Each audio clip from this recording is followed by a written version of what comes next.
বাংলাদেশ জামাত ইসলামী বাদ দিয়ে অন্য দলে এত সৎ মানুষ নেই। উনি মন্ত্রিত্ব চালিয়ে 36 টাকা ফেরত দিয়েছিলেন, পৃথিবীর ইতিহাসে এই প্রথম।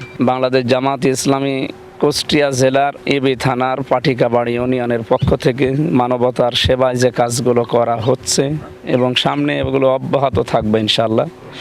আমরা আসলে উত্তম হওয়ার পেছনে, শ্রেষ্ঠ হওয়ার পেছনে কারণই এই যে আমরা যেন মানবতার সেবা করি। আর সেই কাজ বাংলাদেশ জামাত ইসলামের প্রথম কাজ এইটা। এই কাজ চালু থাকবে, আমরাও যতটুকু পারি ইনশাল্লাহ আমাদের সর্বাত্মক চেষ্টা থাকবে তাদের সাথে একাত্মতা ঘোষণা করা। 500 পরিবার শুনলেন আপনারা, 500 পরিবার তো হবে। এরপরও আমরা যদি বাড়াতে পারি, এখনো আগামী আর একদিন আছে, আমরা আরও বাড়াবো ইনশাল্লাহ। আর এটা ওইটা না, কাপড় ধোয়ার একটাই সলিউশন, চাকা অল ইন ওয়ান। আমরা কালকে আমার গ্রামের বাড়ি ডাবিরা ভিটা, পাটিকাবাড়ি ইউনিয়নের। গতকালকেও আমার গরুটাই প্রায় 5.5 মনের মতো ছিল। ওগুলো ওই যে গরিবদের ভেতরে আমার এলাকায় দিয়েছি। এরপরে ছাগল ছিল, একটা ভেড়া ছিল, এগুলোও দেওয়া হয়েছে। আগামীতে আরও দেওয়া হবে ইনশাল্লাহ। আলহামদুলিল্লাহ। সাড়া তো এই যে ঈদের আগের দিন বিকালবেলা মনে হয় 6 তারিখে আসর থেকে মাগরিব পর্যন্ত আমাদের কুষ্টিয়া সদরে শহরের ভেতরে একটা মোটর র্যালি ছিল, মোটর সাইকেল। মানুষের সাড়া পাওয়া যাচ্ছে। সাড়া বলতে আমরা তো দিনের জন্য, আল্লাহর জন্য কাজ করব, মানুষ এমনিতে সাড়া দেবে। আর ভোট আমাদেরকে অনেকে বলে যে ভোট আপনাকে কেন দেবে, ভোট দেবে না কেন? মানুষ তো 54 বছর দেখেছে।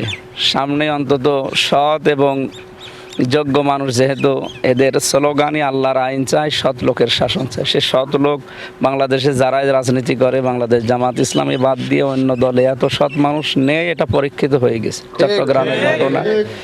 চট্টগ্রামের ঘটনা এবং মাওলানা মতিউর রহমান নিজামী সাহেবের জীবনী, যেটা উনি মন্ত্রিত্ব চালিয়ে 36 টাকা ফেরত দিয়েছিলেন, পৃথিবীর ইতিহাসে এই প্রথম।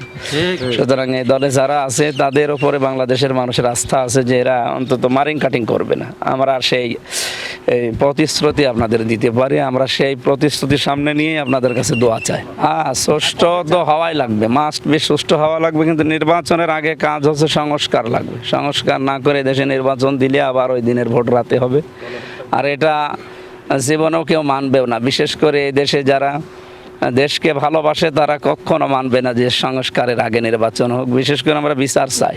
যতগুলো মানুষ বিদায় নিল, 2732 জন মানুষ বিদায় নিয়েছে, তাদের এই হত্যার বিচার হওয়া লাগবে, এরপরে নির্বাচন।